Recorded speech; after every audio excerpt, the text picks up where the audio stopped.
Hi, Mage fans. This is your host, Terry Robinson with Mage the Podcast. And today, we're doing an episode that we're tentatively calling Scattered Realities, the Department of Truth in the World of Darkness. Joining me today is researcher and academic Jordan Etherington, who is our senior conspiracy correspondent. Jordan, how you doing? I'm coming from you from the bunkers of the servers of Wikipedia. I am here to prevent a widespread fiction from taking control over our history. How about you? I narrated an entire episode that I read from a script earlier today, and words have no meaning. But longtime listeners and anyone who's seen me post on the Mage Facebook group will note that I usually scoff at the question when people say, what are inspirational material? And I point at the wide sweep of human belief over time. But what actually happens is people are frequently trying to emulate another property in Mage, which just doesn't work well. There's very few things that talk about the world of darkness on its own terms that are not just the world of darkness, or not so close that it's just window dressing. Very interesting fascination I've definitely felt. Maybe you feel it where there's this idea that the world of darkness is sort of this, I'm not going to say bland or cliched version, but there's this assumption that's oh, it's urban fantasy. You can find urban fantasy like World of Darkness anywhere. And it's actually very hard to find something that has that same quite tone of World of Darkness and Chronicles of Darkness, I found. Tone and mouthfeel to it, certainly.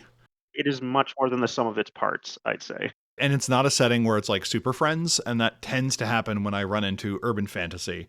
I met a ghost, and urban fantasy is popular, so we're not putting this in the horror section. Yeah, yes. Now, for me, that all changed, as I mentioned, when I read Department of Truth. I like to look at nominated lists for things when I'm not really up on a given topic. I was thinking about spending more time with comic books, so I grabbed the list a couple of years ago for the Eisner Awards, and that's where I first encountered the Department of Truth. And seemingly for the first time in my life, I went, this is some Mage shit, and I thought it was notable.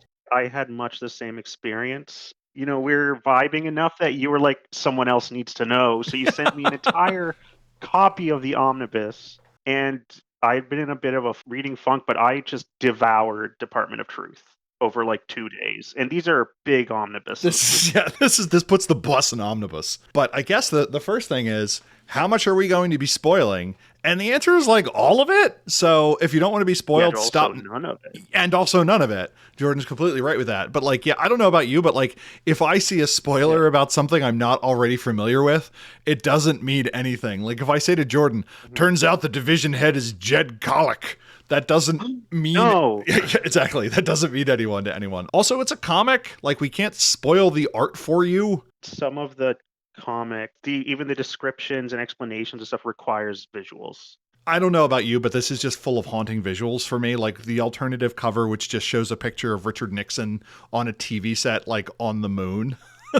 Yeah. I'm not going to say I see it when I blink sometimes, but it's pretty compelling. The other thing is, it is generally well written. Are there any other kind of warnings that you want to give before we start going into here so we can practice good hosting hygiene?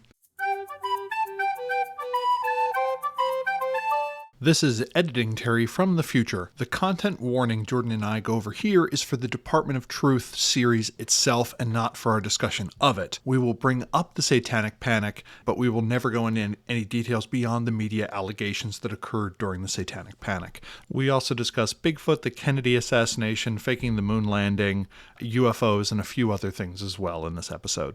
This is future Terry who's editing the edit. Jordan and I went back and forth on whether or not we needed a preamble explaining the author's view of Conspiracies, and I figure rather than just try and summarize it, I would just include this excerpt from the foreword to the omnibus, where the author kind of talks about conspiracy in America. We live in a time where dangerous fictions proliferate faster than they ever have, sped along by ill-considered algorithms designed to make us use them more, not to make us better. It's a time of instability, and these times have always enabled conspiracies about who is doing it and why. The reality is never as satisfying as the far-flung stories. It's never as clean or as deliberate, which is why in a time of turmoil, conspiracy spreads faster than truth. I've spent my life fascinated by conspiracies, and over the last few centuries, I've been horrified as they've taken a more central role in our culture and political lives. These are people out there who think that the best way to combat conspiracies is to bury them away. I think that often plays into the sense of victimhood many believers in conspiracies adopt. I think the best salve to this fanaticism is to understand that what people believe in all of its strangeness and consider how similar the conspiracies today are to those 30 years ago or 100 years ago. We go back to the same well over and over,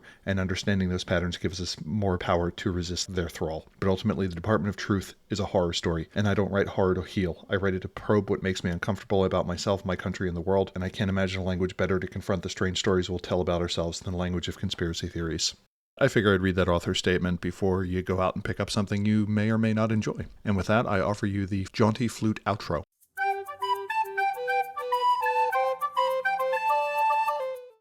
This one should have a bit of a trigger warning for people who are worried about things like, like psychiatric trauma, I would say. People who are really anxious about conspiracies, that sort of thing. Like, this one goes real deep. Stuff about danger to children as well. Can you think of any other content warnings you'd include? This game and this book are both a meditation on power, paranoia, skepticism, and autonomy. Yeah, politics. I think that we can say that this does definitely involve real world politics. Yes. In reference. It does definitely reference them. It certainly references real-world political conspiracies, Yes. And in very broad strokes, the agents and assumptions about who is behind and advocating those. So let's go over some of the details. Department of Truth began in 2020 and was published until 2022, roughly monthly. It recently came back from hiatus. It's written by James Tinian IV and illustrated by Martin Simmons, with some amazing guest artists. The thing that frustrates me is Martin Simmons feels like they're trying to emulate Bill Sienkiewicz and just can't, because you can't, because Bill Sienkiewicz is better than all of us. I was thinking a bit of Dave McKean as well. So what do you think about just the way the book is put together, or the way the text is put together, or the artistic styling? Oh, to quote one of my favorite parts from The Simpsons, just hook it to my veins. Yeah. Oh my God, it's perfect for it. This art style would not work, obviously, for every story, but for a story about, like, the very malleability of society and belief and reality, the idea of things like kind of blurring at the edges, people not being able to, finding it harder to distinguish fact from fiction to the point where they blur and you don't even know where one ends, the other begins. Like, this is the perfect art style for this. Yes. I found it trying in some places. It also does succumb in certain places to weird font choice difficulties, where, like, I'm trying to read in bed, I'm like, honey, get me my magnifying glass. That might just be me being Get me old. my reading pants, honey. There are times they do these fantastic double page spreads that I think are one of the big highlights of it, often during these big discussions of metaphysics and the nature of belief and stuff. But they have some very haunting and terrifying images. Like, there's one part with, like, Obama as the Antichrist in an crucified in an upside down crucifixion, while there's, like, tanks and stuff all around it, and it's just haunting in a way that I can't really explain to you. Like, it's very creepy. As well as, like, the star characters, like the star-faced man and stuff like that, is nightmare fuel. Yeah, there are certainly ones that very much stuck with me. There is this weird, perverted Shepard Fairey seeming art where stencil is taken to an extreme. It is heavily textured. If you're an art history dork like me, you're like, oh, this is obviously a reference to the symbolists, and so on. The art certainly gets graphic. It's never disgusting. It's never, like, overly... I think this is just the perfect kind of art that you'd want for a story like this. Beyond just mood and genre, like, it even makes thematic sense. Mm-hmm. Anything else before we started talking about kind of the metaphysics of the world? I mean, I think that you can't really talk about the metaphysics of the world with the art and the metaphysics kind of blend into each other. So why don't we talk about the metaphysics? Okay. So kind of one of the basic ideas within the world of the Department of Truth is, and I think this is outlined well in the first episode, this is not something that really sneaks up on you, but it is one of those things that as a Mage fan, I was like, I get it. You don't have to explain it to me again. Doesn't everyone know this? Exactly. Everyone knows how this well, that works. was like when I was reading American Gods and people are like, this is mind-blowing. I'm like, Book of Worlds, thank you very much. Yeah. What do you mean only maybe 1,000 people have read that entire book? The first issue of the comic starts with our protagonist one of our common characters we follow around, Cole, being flown to the ice wall, detailed in some variants of flat earth theory. Everyone but him is flat out murdered, and you're like, what the dink? So you quickly know what you're in for. So one of the recurring conspiracies is that the earth is flat, there is a giant wall of ice at the edge, and it is defended by NASA. Yes. Oh, and don't forget that at the end of that issue, he is then brought into the Department of Truth by its leader, Lee Harvey Oswald. So we quickly find out that reality in this comic is much more malleable than it seemingly is in the world of darkness, at least in some way. And that there are organizations trying to exploit this. We are introduced to the Department of Truth that's trying to keep it under wraps. The other idea that we get is this has always happened, but something has changed. And reality has gotten more malleable, or things are changing faster. In the world of darkness, we could represent this as a general decay in belief. Over time, people just believe less in things. They kind of become numb to the world. And I think it was Pook who brought it up that in modern times, the Fae worry about unbelief, but in ancient times, the Fae worried about belief. And as belief kind of dies, that reality starts to fray. This could be due to harnessing the power of mass media or the immediacy of the power of the moving image. The truth of this is known only to a few. The quickness of meme plexes. Oh, it's just like the quickness through which we go through internet memes and fads, and then are quickly forgotten. A memeplex is a group of memes that are usually presented together. So when this book talks about certain conspiracies tending to run in certain groups, each of those individual conspiracies could be a meme, and the collection of them is suddenly a memeplex. The truth is generally known only by a few, until seemingly after World War II, where we get the idea that the US and the Soviets kind of know what's going on, and they start trying to use this to their advantage.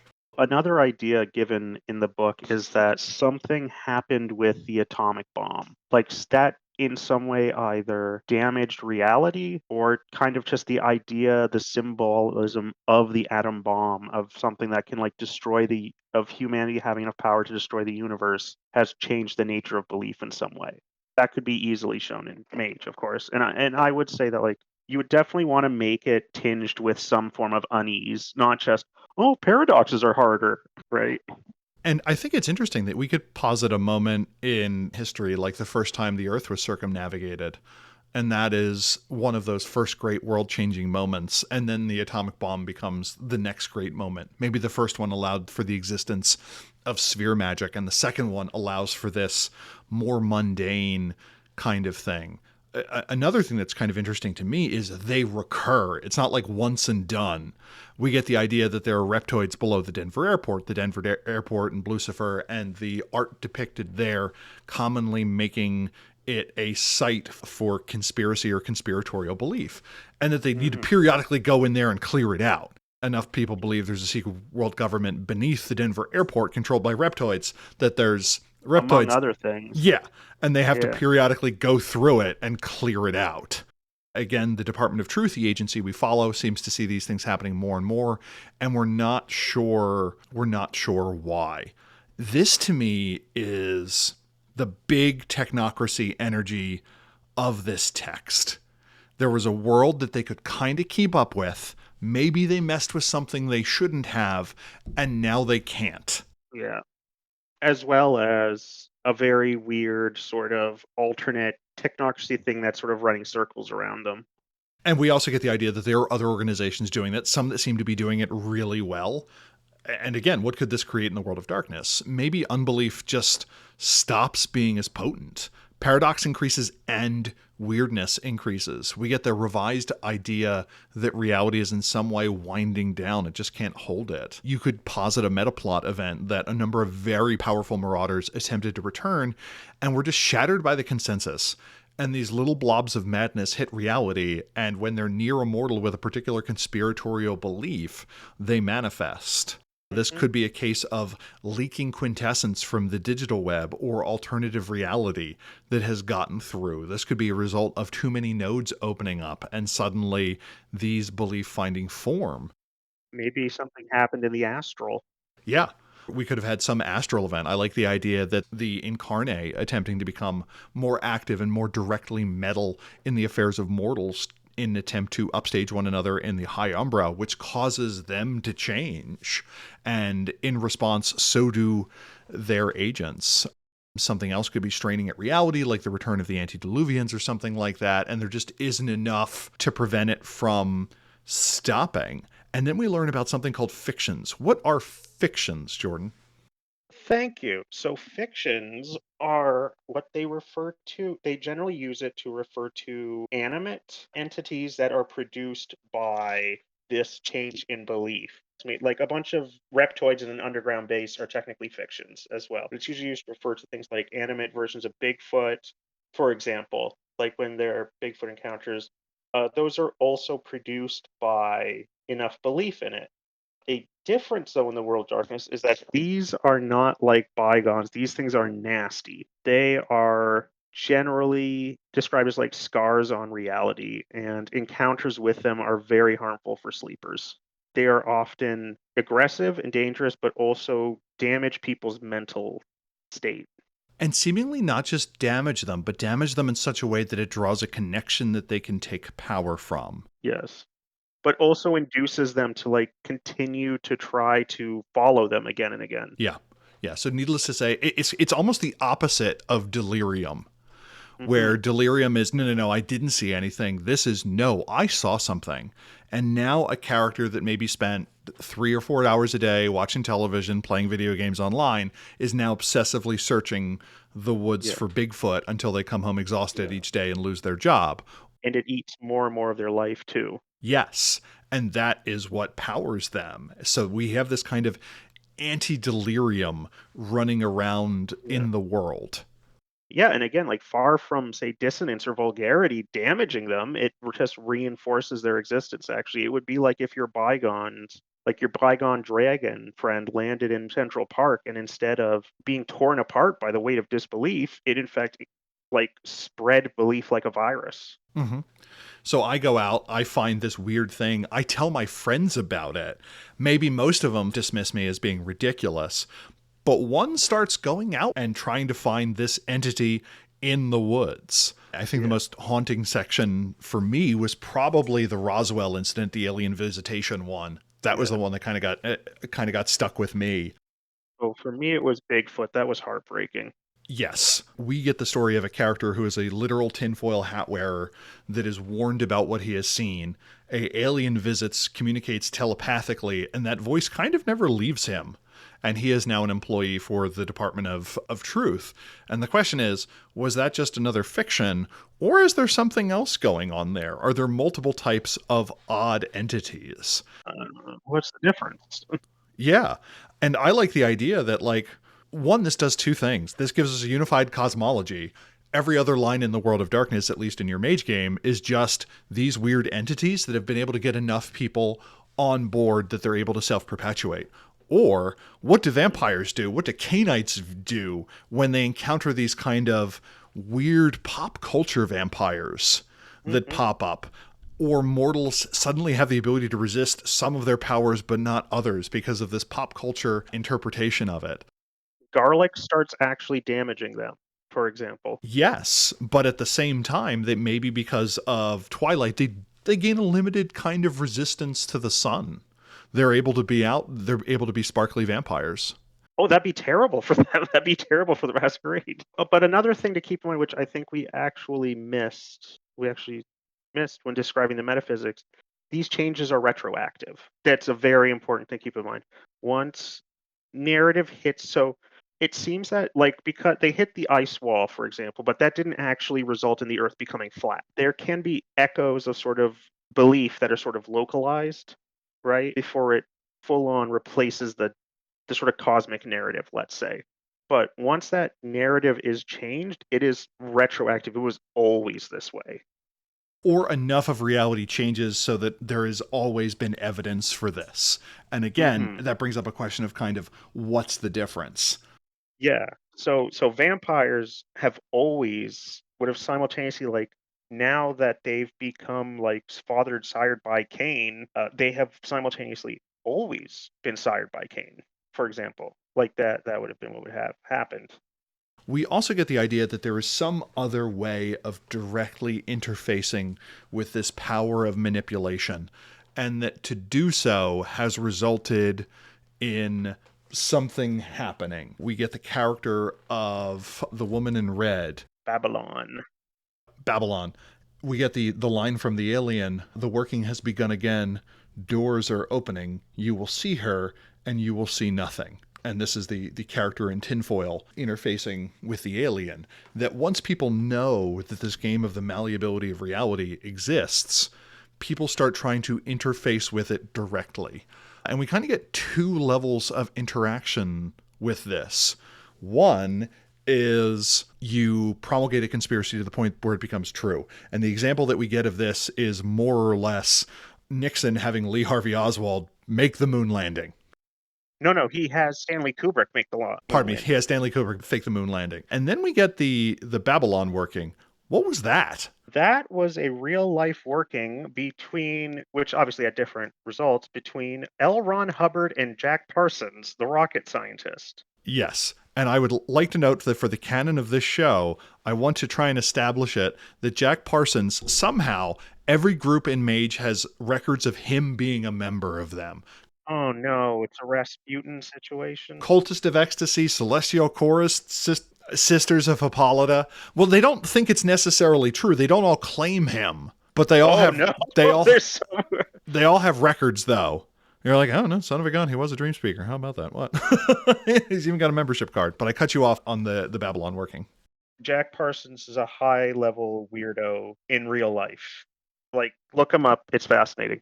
Him, and keep in mind, this is like, I feel like weird hermetic chaos magic stuff. So forgive me if I get my arcane occultism wrong. They basically wanted to call down an incarnation of the divine feminine, which would allow them to interface directly with God, instead of the usual thing in the sort of Aleister Crowley style magic, which is you would call down a piece of God, like an angel, and in so doing be able to, at a distance, engage with God. And it seems like they fucked everything up because the woman in red, the Scarlet Women at the end of Revelations, walked out, and ever since then, things just been crazy, crazy, crazy all the time. If the person giving it, who admittedly is a crazy man who lives in a bunker, is accurate, they basically like fundamentally damage the skin of the cosmos, one could say. And that also feels like a pretty World of Darkness thing where God has turned away or reality is winding down or something like that. So it's interesting that this kind of posits a world where magic is real in this very odd collective, for lack of a better word, Alan Moore kind of way. It's unknown armies take a drink. Yeah. I already made a mention to Invisible Sun, so we're good.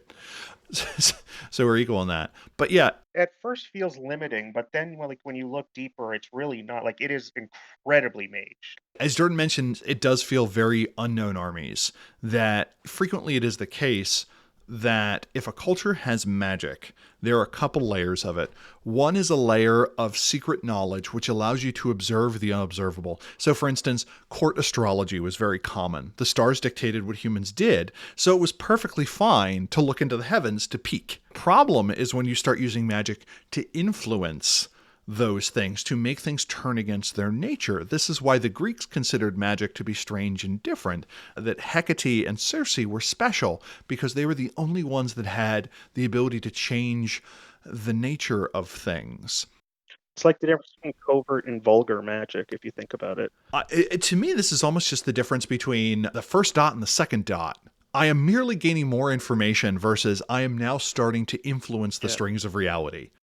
And that is done by basically engaging with symbols, like kind of riding the symbolic weight of an item into its reality thing, which is generally what the nature of magic, broadly speaking, is in real life.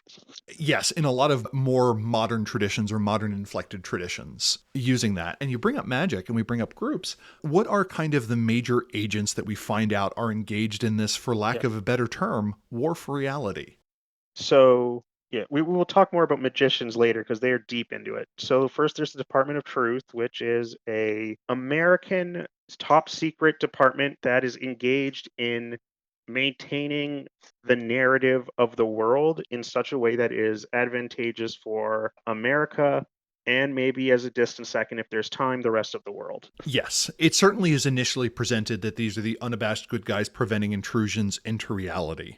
That it's closer to like the Men in Black in the movie version of the Men in Black.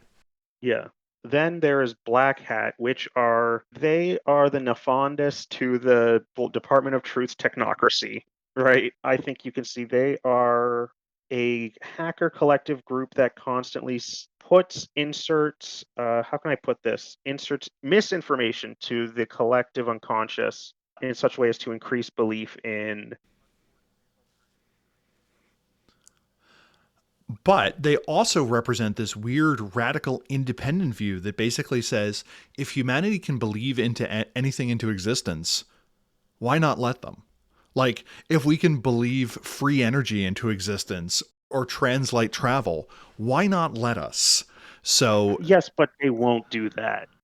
That's why there's a difference between the traditions and the Black Hat, for example. and we do get the presentation from Black Hat at some point where they say, we are merely representing what humanity wants. And that is something that could represent both the traditions and the Nefandi, who both claim that they represent humanity's true yearning for more creativity or yearning for ultimate destruction. It depends on like whether you look at Black Hat's philosophy or the philosophy of the person who is leading Black Hat. Yep. Admittedly. Also, there is not much information given about Black Hat. Yeah, we don't have a lot of information there yet. But they are known to be not good. We haven't seen them do any positive stuff so far. Never. Yeah. We haven't seen them like manifest a cure for cancer yet. No.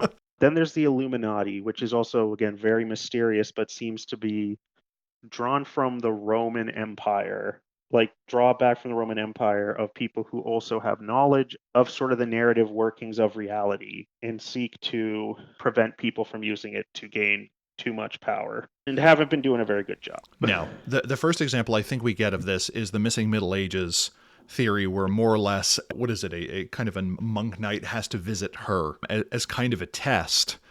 And she says, my people have kept the calendar since the fall of Rome. It is not the year 1000. It is much earlier than that. This is merely a plan. And the night monk asks, who are you? And it's like, we are those who have seen. We are the Illuminati. And just, I really like the idea that the Illuminati is a collection of little old ladies who understand the notion of things, who really fight to clean this up at the corner. Some real Discworld like Granny Weatherwax stuff. But like, I like the idea of Illuminati as like this very diffuse craft that is just trying to keep these things together at the edges. You're the underdog. Yeah. Where you're rooting for the Illuminati. They, to me, felt like the craft masons, like the little bricks that together can do something great. They don't seem to have a grand plan that are presented, but as you mentioned, they haven't done a wonderful job of keeping it together. It could be the case that the Illuminati now is a group that in a world where there is retrocausality has somehow managed to maintain the original truth, if that is to say anything. Or maybe they're the traditions. Yeah, they've kept enough seeds of the way things were before a big change took place that your goal is to undo something terrible. Like maybe your chronicle begins in Media Race with the Nefandi having already won, or this world full of despair or tyranny or something. Mm-hmm. And the goal of it is basically to remind people that things can be better. Yes. What other groups do you get? Babylon, but again, she is super enigmatic. She keeps showing up, though, at key moments, and they keep encountering her. She rarely acts. She's often just sort of like a herald, but she does sometimes do things that I won't spoil. And this is Babalon, kind of the referring, I think, to this interesting mix of the Scarlet Woman, the Great Mother, the Mother of Abominations. And the Whore of Babylon from Revelations. Yep. As in many cases, it very much combines these two. And to me, she looks like Audrey Hepburn. Yeah, with X's for eyes, and she's on the covers, like nearly every cover of the comic. And it just kind of keeps appearing. So I like the idea that your character, that whenever they do any sort of divination, they get a little bit of information about this person, or it is obvious that this person is watching that and you know that she is seeing. It could be something that seems nothing to you, but is important there. Like it could be you like walking into a McDonald's to meet one of your future teammates for the first time. And she's like, you see her in like the back of the kitchen area. And one of the things that's recurring is none of these characters, we don't get the idea that they have an avatar or that they have a special spark. So this is a world where seemingly everyone has the ability to change things. Not everyone has the understanding and power to do. That's the danger. It just occurred to me that I think a way to split it is like there's the I and like why this world seems so malleable compared to World of Darkness. I mean, or how you can explain is it feels like a world where we have our magical practices, but not just that, but also some select people have gotten to read the Mage, the Ascension book. Like they just understand that consensual reality really exists and like how it all works. Everyone else is just kind of pushing and poking at it. Someone actually grabbed the instruction manual. Yeah, to a degree that like, your mage, if you're role playing it correctly, doesn't. Like they don't just think, oh, I'm just writing the symbolism thing. Like your hermetic doesn't just believe, oh, I'm just cynically utilizing symbols to make this stuff. They really believe that's how it's powered. Whereas in this, like someone like, say, Hawk Harrison does just know how consensual reality works, like to a degree, to a bone deep degree. And that is very dangerous when you have two extremely powerful beings, peoples who are at a war for, the narrative, like the US and the Soviet Union were, for example. So this is a world where it's kind of interesting in that the threat can come from anywhere. And that Right. means you do have to do a lot of observations. So, does it justify having this global conspiracy to keep track of things, which merely reinforces the belief that there's a global conspiracy keeping track of things? Or do you wind up going the Illuminati route? Or we just don't know enough about how the setting is going to evolve to really figure out what the end game of this is. And I don't know enough about James Tinian to know if he does either. Oh, I want to say, like, well, one thing about this that has an implication in Mage is it actually gives a reason why the Technocratic Union is so focused on presenting a very powerful and united front, right? Such that the understanding of what the technocracy is from the outside is completely different from the inside, where there is actually like this. I wouldn't say great diversity of thought because that's not what they'd like, but there are a ton of factions and like interactions and stuff with each other. Part of the reason why the Department of Truth stays so secret is because public knowledge could retroactively change their nature. Yes, this is something where you're working aggressively to present the front that you think is important because if someone else gains control of that, they can kind of rewrite who you are in a certain way, which seems kind of terrifying. Yeah, you want people, especially those traditions, to think that the technocracy is united, omnipresent, and monolithic because you want to be that powerful. One reality, one truth, one world. And if they can get enough people on board with that, darn near. What is the peril of losing control of that narrative or bringing something to the limelight and not being able to control it? Oh, almost every attempt. I think this is something very important if you want to bring this into your mage game, is every attempt to try to control a narrative should in some way fail.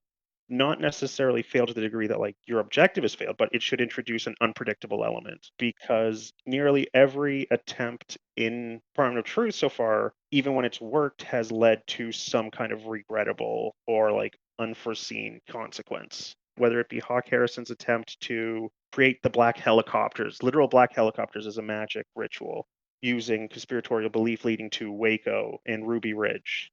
That was the one that hit me Yeah, because that was the first one that I was really alive for that was able to yeah. touch on like those childhood memories of me going like, what's a Ruby Ridge? Yeah, his attempt to basically create a force of being a force that would align with the militia movement's view of America and thus give them the strength that America does not actually, possess in real life, ended up traumatizing him. God forbid what the satanic panic incarnated. Dangerous is basically what I mean to say. Trying to control a narrative is extremely dangerous. It takes a lot of, depending on what type of narrative it is.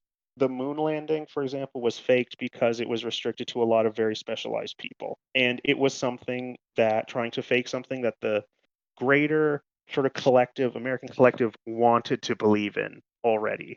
Whereas something like Nixon suggests, like, well, why don't they try just giving us the election, just rewriting the election? He explains, well, no, that's something that would be much harder to pull the sort of collective consensus towards, and it would risk like losing control of like the consequences of it afterwards.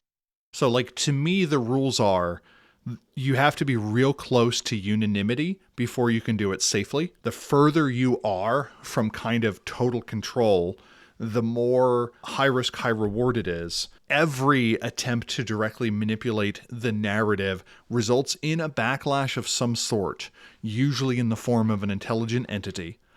And the scale increases exponentially too. There are creatures or greater creatures or larger players in the game of narrative that are keeping track of things that are also made aware. Do we ever get an idea of like what the smallest scale on what this works is? Or alternatively, did you have a favorite little conspiracy or little urban legend they bring up? I have in the notes you say a slanderous depiction of Mothman. Well, we are a pro Mothman podcast. We are pro Mothman. Yeah, so this is clearly an inaccurate version of Mothman, which I don't think bears discussing. But I really enjoyed the part where the tinfoil hat scientist guy accidentally caused sort of the belief, the urban legend of the man in black, because he tried to infiltrate a UFO meeting while he was having an anxiety attack. And is attempting to ask questions while going through an anxiety attack led him to seem weird and otherworldly to other people who are already primed to believe that aliens exist and are trying to hide their existence. I think kind of one of my other recurring themes is the power of organizations in kind of a strange way. One of the weird recurring ideas that we get in the World of Darkness is groups can never do anything. It is always the individual. Oh, no, groups are very powerful in this. Yes. In the World of Darkness, groups are, there's really no do-gooders that are all moving things uniformly in a good direction. If anything, it is inertia from past acts. But here we get the idea that, like, if you really want to change the world, like, creating a Bigfoot fan club is a real good way to move it. The Syndicate actually now seems very reasonable and understandable in their methodology. This is a world where the New World Order and the Syndicate are two sides of the same coin, where one is playing a very subtle game of just kind of tweaking once, and the other one is being much more in your face. And I really like that as a face for that war. So is there anything else you want to say more about the world that you think listeners might find interesting or want to know before we kind of talk about what this means for Mage?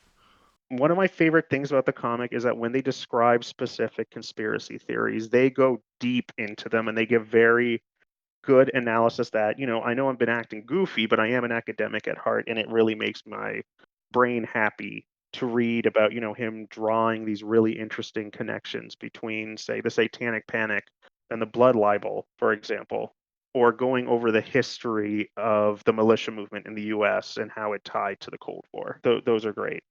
It's also one of those things where if you're a keen eye for like the history of conspiratorial images and so on, there are a lot of symbols that are just kind of dripping through it where you'll be like, oh wait, I've seen that. And then you go Googling later and you're like, oh, I didn't know this was also that. And some of the art is just great, and some of the monsters are great. Read the comic. And I guess kind of my last thing is I like how everyone in here is normal. There are people that are preternaturally dedicated or iron-willed. Like there are a bunch of people that have 4 or 5 dots of stamina, 4 or 5 dots of composure, and really high willpower, but that's about as far as it goes. Yeah, I think like Hawk Harrison would be the closest thing to a mage, and I would not say he had sphere magic. I'd say he had very high occult. He can apply that occult, but he does it not through like the power of my mind lets me manifest a fireball. He is like, I have a lot of contacts with news organizations and people that are bad to know, and I understand just how narrative tropes work and what people want. So he have high empathy, contacts, and occult. And that can be a very dangerous thing. Yep. Manipulation plus network. Where do you see this being a strong inspiration for a Mage game? Okay, come on. Do I need to tell you how good this is for a Technocrat campaign? This feels like a step down for me for the Technocrats. If the Technocrats can bring magic to a gunfight, I feel like they win. What aspects of it do you feel really bear on a technocratic campaign? I feel that it really bears on the NWO and how their practices might show up. I also think that the idea of the technocracy having to deal with someone who can play their game. For what we talked about, like the technocracy does seem to have some understanding of consensual reality and that they need to change things and that will lead to a change in reality. And them finding someone who seems to be able to play their game even better and much quicker is very terrifying. I like the idea that they come across that there is some group that starts noticing that the technocracy itself is changing in strange ways. Like, wait, did we always wear the black suits? I think that would be fascinating, that this is the technocracy dealing with the fact that the technocracy is well known enough that is affecting itself.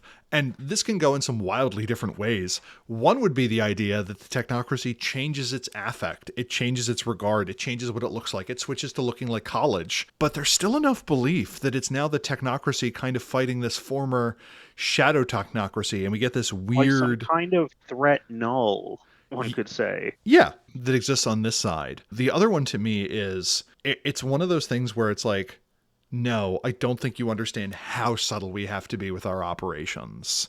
Like the moment we send an agent into the world, like we get to do this 3, maybe 4 times before there are anti-agents out there that are poking around and doing stuff.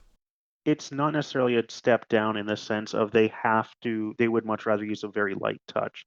Sending in like you said, you send in a hit mark, now there are Terminators that are showing up. Just literal Terminators are real now. The second time that black van arrives with a person in a black suit, suddenly there are limousines full of black-clad agents that are and we don't know where they're taking them. Yes, and it's something that you have to keep an eye out for as an internal member, that maybe this is part of what internal security is.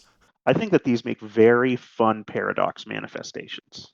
I think that that is like a fantastic way. Like you don't necessarily have to make it so like, okay, you can't use any of your magic now because I'm going to really punch you. But in the sense of like, oh, you got a paradox and it was connected to, you used a black van that did something weird. And now there are black vans showing up in like a specific area that saw you that you had no connection to. It doesn't have to be all over the world, but it could be like this black van that claimed to be you started doing stuff that you didn't want happening. Yes, and now you have to take down your anti-self, or you have to start another media campaign, or you have to in some way deflate it, or you just have to say, okay, this exists now, it's going to be a generation until it goes away. I really hope what I did was worth it. Or I'm going to try to take advantage of it. For whatever danger that may do.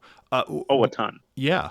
One of the ideas that you had mentioned was, what if every like moral panic genuinely generated a avatar lowercase a embodiment of it, and that is now a very powerful entity, maybe almost incarnate level, that is out there. That want to do awful, awful, horrific things. Like imagine if, I don't know if, are you old enough to remember the Satanic Panic, Terry? Not really. It was something very... What would be the trail end of the Satanic Panic? Like 93? And I guess, yeah. In some ways it never ended, but In some ways it never ended. Time was, a man knew what a Satanic Panic was. Pepper Tron remembers. Yeah, I mean, I was born in 84. No, that was in the middle of it. I think that was like in the middle, but you wouldn't remember. But it basically, imagine if... 94 to me is kind of the death of it. That was the point where the New York Times is like 12,000 documented accusations. 0 have been substantiated. But like imagine if enough belief retroactively made it true so that now there actually is a massive international, like globally powerful network of Satanists who want to kidnap and sacrifice children. And that is fascinating to me because I think the Nefandi could even have a problem with that because they're not getting credit for it. Or their particular master isn't. Exactly. Yeah. So you could have some real strange bedfellows. It's so cringe. Oh, it's chuggy, as the kids say. The other thing is, I do like these large, ancient, powerful psychic entities that are out there whose main just kind of changes over time. That Babylon is several thousand years old and has just been there at the crux of history. And the one rule is you don't interface with Babylon. And it's just always there, just kind of as this reminder of like, yeah, Mage, you think you're hot stuff. There's something clearly above you. I think there is an implication, maybe I misunderstood, that there are fictions or things that seem to exist beyond narrative control or have some sort of higher level connection to it. Yeah, we get the idea that there might be layers of reality or layers of the narrative can change. You can change a chapter, you can't change a section, or you can change a page, but you can't change a chapter. Which would mean like, no, you can't believe the antediluvians out of existence, for example. Believing the Antichrist into existence, Nefandi, isn't going to work the way you want it to, or something Yeah. like that. But it'd probably still be really bad, so don't let them. Yeah. The other thing to me is this makes mythic threads far more Mhm. powerful and far more dangerous. Like, now that your mage is pulling on these things, I could picture there being this kind of fiction dice pool that you can pull dice from it Yeah. as much as you want, especially tied to a mythic thread. But once it hits a critical point, boop, we now have a new fiction in the world. And that may help or it may cause problems. And you could be essentially like reality eco terrorists that just run around promulgating this stuff, trying to distract the technocracy or something. And that may end well or that may end poorly. But just like literally being able to create reality bombs or belief bombs. Being able to use the existing symbolism for something and integrating it into your own self to sort of borrow that. Like you dress yourself up as James Bond, and you can, in some way, sort of borrow the power if you act close enough to it. But if you try to leave the narrative, your power suddenly disappears, or maybe even backlashes on you. Or it sticks to you. And now you have this James Bond compulsion. It kind of reminds me of the idea of like fate binding in Scion. Yeah, or like James Bondish things keep happening to you. Yes, you've taken on the mane of James Bond, and now, well, guess what? Everyone around you in the elevator does have a wrist mounted laser, very strange, eroticized names. What does magic in this world look like when you look at all of the traditions or look at all the practices that we've gotten in the game? So my understanding is it seems to be, if you were to connect it together, a mix of chaos magic, hermeticism, and the cult of ecstasy. I think the Hollow Ones would have a great time in this world. Yeah, it's very sort of postmodern. I called it weaponized postmodernism. I mean, besides hitting someone with Lacan, I think that is the best way that one can weaponize postmodernism. It is one of those things where one of my favorite characters that we get in Mage is in the book Ascension, General August Aleph, who is automatically viewed as the most powerful person or in charge in any room or hierarchy. But the higher he goes, the less he knows about himself. So I picture your character like gaining arete, but losing biographical information. Yeah, you're becoming a symbol instead of a person. And the question is, what is it worth to be that symbol? Which gives you real Mage the Awakening, and as you mentioned, real strong Unknown Armies vibes. Eventually, you can become a fiction of yourself. And you can join the Invisible College and be one of the 333. Nice. It also reminded me a bit of hero questing in Glorantha, which is a setting that could not be farther from Mage. But there is this idea of it's a very high fantasy, mythic fantasy setting, where there's this idea that great power can be given through a ritual called hero questing, wherein you take a known myth of your god and sort of act through it. In some situations, even going to sort of the other world and going through an actual reenact, like having to exist in the myth as the god. And if you succeed, you gain great power from it connected to the myth. But again, they're very dangerous. And suddenly we have something that's like a seeking that a character can undergo, or this is how they gain a high umbral boon. And it both ties you to that, but would also probably make you a little bit resistant to anyone else trying to change your narrative. It would probably like attract enemies or companions. Again, fate binding. Another thing that was kind of fascinating to me that you brought up was the idea of what metaplot events does this create? And the first one to me was a merging of the Convention of the Ivory Tower and the founding of the Illuminati, where the Illuminati are all the peasants around the Tower of Languedoc in 1325 that are like, this war is not going to end the way you think it is. And simultaneously, instead of there being this 140-year gap, there is this group of mortal thread weavers that remember the old magic and bits and ways and stories of how reality worked, and they just try and keep it away from the NWO. They keep it away from the Gabrielite. They keep it away from the Lantern Keepers. And you have this highly mortal organization because, for whatever reason, when mages start to magic, it just starts warping everything around them. So it has to be done by mortals, or it has to be done by sorcerers. And so there is this group that preceded the traditions, and maybe the traditions never quite formed. You had a real interesting one. What was that? I was talking about the Babalon Working. It's can fit into the Metaplot. The red star with the red woman. They intended to bring, an incarnation of the divine feminine, but something else came through or stayed open. And I think it's easy to make it like a nephandic or entropic event. I think it's more interesting if you just say it's a hell of a paradox manifestation.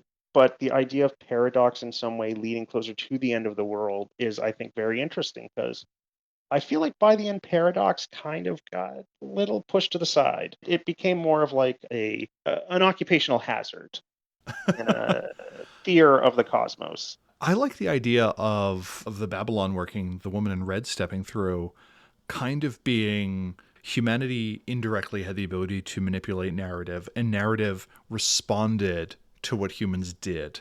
And it made everything in reality kind of tidy. But now Mm, Babylon is here. One of two things happens. This kind of countdown to judgment occurs where this being has the ability to just set the narrative once it is apparent, and that's what the Ascension War is over. And the Ascension War is this very recent phenomenon that has only been waging for like 60 years. The other one is Babylon was the person who tended the narrative, who cut off those little threads. And now the Metaplot event, you save the world by getting her home. And in the process, magic dies. Like, the traditions did not exist until they retroactively existed around 1970. oh, that would be amazing. So, like, you're saying that, like, the magic was the conspiracy all along? Yes, yes, maybe we can deal with this power, but oh man, if we can get Babylon back to the realm of the narrative, magic dies, but reality becomes safe again. You mentioned as a hell of a paradox backlash. What other kind of mage crossover points do you see that you kind of want to bring in before we answer any questions and kind of bring it home? Lee as an example of threat null, because threat null seems to be sort of a manifestation of the worst versions of the technocracy. I do think it is interesting to have the idea that the inner circle of technocracy is formed from the belief of the people about the inner circle of the technocracy. And it Yeah. takes the technocracy a while to realize, no, we are actually, it is just us. If I recall, Control was sort of like that in Ascension, but it was sort of like this embodiment of what people thought authority would say. It's their desire to be told what to do. I guess the last thing to me is I think this is a real fun mechanic to play with in that if you want Yeah. to, what if magic damaged reality? Instead of yourself. Yes, paradox accumulates, and at 20 points, a new fiction pops into existence that you have to deal It with. doesn't hurt you, No, but Slenderman's now out there. Or that guy at the weird old guy at the yeah, train station that offers candy and abducts children now has a van, and the candy is very, very tasty. And now you're playing this game of reality cleanup. I would try to connect it to something you did. Like if you got seen throwing a fireball, now people are thinking there's like some arsonist in the neighborhood who is throwing like Molotov cocktail bottles at buildings. And if you don't do something to clean that up, houses are going to be burnt down and people are going to die. And this is always going to interface with sleeper belief, and sleepers don't always believe the nicest things. So it's Yes. probably not going to happen in the nicest neighborhoods. The thing this really reminded me of was the phenomenon of the Pasiphae in Wraith, where you have a Wraith that is able to separate from their shadow. And this means they are untethered from self doubt. But there is another entity that is exactly as strong as them that is seeking to undo anything that they do. And ferrymen are hella strong, by the way. Yes. But every time they call upon and generate angst, their counterpart just gets that little bit more Yeah. powerful. It incentivizes a very like Gandalf way of dealing with things where you don't want to have to use your power unless you're like, is this worth empowering something very bad? And kind of the last part about it is this really incentivizes a game where you're always generating little myths and legends and rumors. within your game. And that to me has a very Chronicles of Darkness feel to it. But this is something where I would kind of in every game drop a hint at something that may go away by next game or may not. But mythic threads are going to be very powerful, and new little bits are always going to be dropping in your game. From, as you mentioned, the Kensington arsonist is out, or the weird person asking for candy, the well that seems to sing that draws children in. There's always going to be something new and threatening and menacing, but small, at least to start, in your area. I would say it doesn't always have to necessarily be malicious, but it should be in some way like unpredictable, subject to growth as well. Because keep in mind, like, what if your paradox manifestation gets picked up on YouTube, and now people believe, and now you got the 2016 clown epidemic. So Ricardo asks, what are your thoughts on the malleability of reality in the comic in comparison with the Mage setting? The malleability in the setting in this comic book is pretty fascinating. I think it would be really hard for a storyteller to keep track of it and be able to keep up to date on it and to move it so quickly to match it. If you're going to use this, it has to be what the story's about. You can't just plug this into like the side of an existing chronicle and then act like you can really focus on it while doing something else. And to me, this can only exist in a very low mage setting. Like, I don't know how I would have thousands of mages out there in the world with reality this malleable and have anything identifiable as urban fantasy. If you're comfortable switching to weird fantasy or weird horror, then definitely. I would love mechanics on either areas where reality is much more malleable and not just like, this is a shallowing. And two, the idea of Umbrood and Quintessence being much more opportunistic. Yes, I really like the idea of like mythic threads. Like those work perfectly in Mage. I would put that in. And spirits regularly taking on new visages.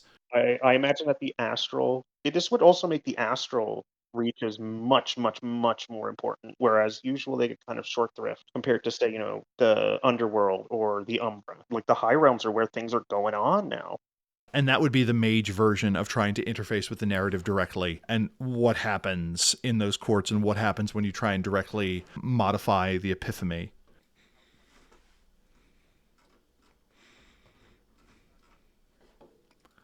Yes, the fortress of government now becomes much more fortified as literally nation states start playing with that power. I mean, I think the other thing that's kind of interesting about the setting is, what do we do in a world where this exists and governments are trying to actively edit it, and citizen groups are trying to actively edit it, but they don't have quite access to magic. There's a lot of sorcerers. I would see that as leading to a lot of sorcerers That to me, there's a lot of sorcerers. The other thing is, on the government payroll, I should add. yeah, government. Yes, No, seriously, I'm a government licensed sorcerer. sorcerers. Yeah, and that's something we never really got in Mage. Like, nationalism within Mage communities has always been relatively light compared to what it could have been. So I'm very curious to see. Understandably. Yeah, Yeah. where it's like, no, I have to do this for God and country or something like that. I think that's a Yeah. pretty interesting way Yeah. to need to have to look at this.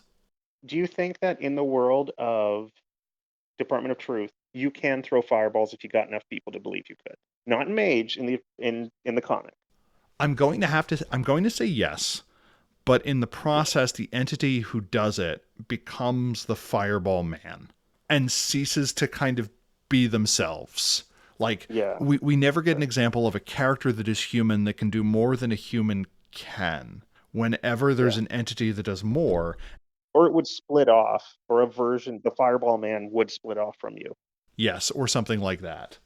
We can't go deep into it because, like, it ironically, like, first, it is very mysterious just by its very nature and what it's about. It being about conspiracy. Also, like, it's one of those things where it fits in so neatly that there's less to say than you'd think because it seems so clear. Yeah, again, this is like when I read American Gods and I'm like, none of this is original. Like, pardon me, the characterization and everything was original and it was well written and so on. Okay. But the Neil Gaiman's had it too good for too long. yeah, time to bring him down a peg. But no, the cosmological conceit is certainly not new to me. And so much of it really, it's like, I really want people to just read this book because it's so cool. And there's so much thought put into it that I feel like talking about too much would lead to me literally just quoting the comic book, one of those situations. With that is our first episode of Scattered Realities, talking about Media and Mage. Yeah, and how it talking about works with it. Media and Mage. If you wind up picking this up and you like it, drop us a comment. If you wind up picking this up and you're like, Jordan, Terry, you're off your rocker, leave us a comment in the Discord. Jordan, thank you so much again for joining. Oh, you're welcome. Okay. I could see that the NWO soldiers are coming towards me, so I'm just going to go put this magnet over Wikipedia servers. Okay, bye.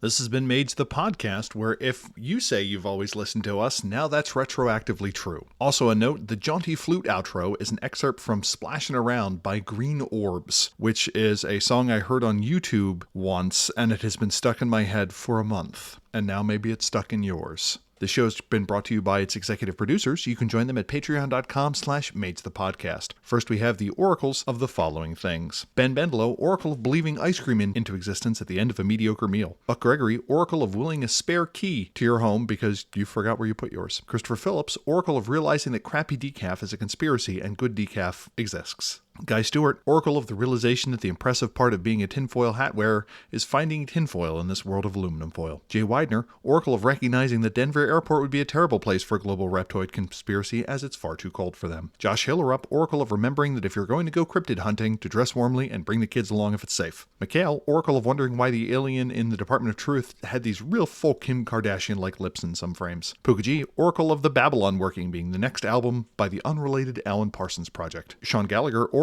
of Jack Parsons somehow being an honorary member of the Sisters of Hippolyta. The crew of Erebus, oracle of wondering how global warming and the ice wall around the world interact in the mind of flat earthers. Saint UX Player, oracle of Lee Harvey Oswald wishing he had just taken a sick day. Jason Vines, oracle of realizing that the Cuban trade embargo was actually to prevent the import of Sansa-belt slacks, defending the domestic belt market. Derek Simsick, oracle of Richard Nixon, in my head always sounding like the voices done by Billy West, where he kind of sounds like a werewolf, along with Archmaster Andrew Edelstein, Archmaster Brad the Blue, Archmaster Dan Svensson, Archmaster Leroy Bryce, Archmaster Michael Parker, Archmaster Morgan Aran, Archmaster Nathan Weaver, Alex, Alexia, Ambiversion, Andrews S, Anon, Bedurfy, Berto, Blaze Hibbert, Blake Ryan, Brandon, Bryce Perry, Bubba the Pale One, Chris Blake, Sin Shodas, Daniel Cuppin, Daniel Scribner, Darren Hennessy, David Roy, Dennis Osborne, Eli Levenger, Eric Schwenk, Fragga Rock, George Lara, Gray Trillig H, Henry Kraft, Hugo the Bog Person, Ia Bolt, Jason Duncan, Jason Kennedy, Jason W. Briggs, Jay Gatsby, Jeff Bryn, Jen, Jervis Johnson, John Magnuson, Joel Andes, Lulz and Stuff, Kathleen Halperin, Chris Fitzpatrick, Chris Kinner, Leslie Weatherstone, Manel Canos, Matthew Prohl, Maurice Hopkins, Michael Creedle, Nibero, Neil Patterson, Nikita Klaimanov, Patrick McNamara, Patrick Mulder, Pax Cal, Rachel Grace, Ricardo, Richard Bat Brewster, Robart the Robot, Ryan Stray, Rob H., Ryan Kendi, Samuel Tobin, Sployd, Sev Nessa, Starfish, Stephen Carton, Steve Wynyard, Thrice Great, Tyler Bryan, Vincent Hamilton, Walter, William Connolly, William Martin, and Wolf Larryson. Our EP shoutout is to Tyler Bryan, and I was going to make a joke about him secretly being Zachary Taylor Bryan, who played Brad Taylor in Home Improvement in the 90s. But he seems had some legal trouble, so I'm not going to dwell on that. Instead, a moment of respect for Brian Tyler, the composer for 7 of the Fast and the Furious movies. He's also worked with Danny Elfman for a number of movies. Brian Tyler cites his grandmother as one of his first musical inspirations, whereas my grandmother mostly told slightly racist stories about the Scottish. Brian Tyler has also scored films from Frailty to Bubba Hotep to Dragon Ball Evolution, so Tyler Bryan, when I think of composers with a distinct style but a wide range, I'll think of you. Rather listen on YouTube, search Mage the Podcast on YouTube to find our full library there. If you super like this episode or super didn't, drop us a line at magethepodcast@gmail.com or at Mage the Podcast on Twitter. We have a Hop and Discord community at discord.me/Mage the Podcast.